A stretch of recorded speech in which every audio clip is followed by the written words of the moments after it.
The Scottish Government is facing calls to issue an official apology to Scottish mothers who were pressured into giving up their children.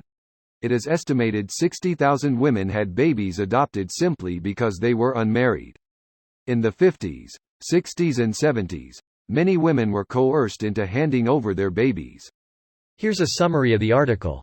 A Scottish mother forced to give her baby up for adoption in the 1970s says an apology for the cruel practice would lift women out of shame.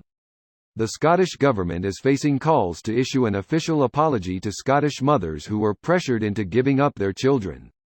MSPs debated the issue of a government apology at Holyrood on Wednesday. In 2013, Australia issued the world's first government formal apology for forced adoption, taking responsibility for the practice. 3 years ago, the Canadian Senate recommended the federal government issue an apology to 300,000 Canadian women. Jeannot Farmer, a member of the Scottish branch of the Movement for an Adoption Apology, described the hurt caused to her by the practice. An apology will come too late for many of the mothers, so the First Minister must act quickly. Scottish women were instrumental in securing an apology from the Australian government in 2013, and access to specialist mental health support. This post received a score of 29,000, with an upvote ratio of 94%. Here are the top comments in response to this article. There was a movie that came out like 20-ish years ago called The Magdalene Sisters. IIRC it had to do with this issue. Catholic Church forcing single mothers to give up their kids and force the mothers into servitude for the church. Yep. In Ireland, fallen women were sent to the Magdalene laundries. Greater than the Magdalene laundries in Ireland, also known as Magdalene asylums, were institutions usually run by Roman Catholic orders, which operated from the 18th to the late 20th centuries. They were run ostensibly to house fallen women, an estimated 30,000 of whom were confined in these institutions in Ireland. In 1993, a mass grave containing 155 corpses was uncovered in the convent grounds of one of the laundries. This led to media revelations about the operations of the secretive institutions. The last one closed in 1996. Only 25 years ago. Holy fuck, this happened. So sad. When the wife went to visit my grandmother, she found her crying and with no baby to be found.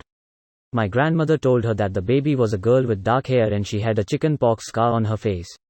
So the husband and wife who employed my grandmother went back inside and said they wanted to adopt a baby girl who had dark hair. They were brought a crying baby girl with dark hair and a chicken pox scar on her face and told she could be theirs for $150. They asked to have a few minutes alone with her, and once the nurse left they took that baby and ran for the car, chased by nursing staff. That's horrific. I'm glad your grandmother was able to get her daughter back. Shouldn't it be Westminster who has to apologise? It was on their watch. Exactly, the Scottish government didn't exist back then. Classic BBC right there. I remember when BBC was one of the most respected news sources in the world. Then the Conservatives in the UK started whinging about bias and threatening to defund them to push them to the right.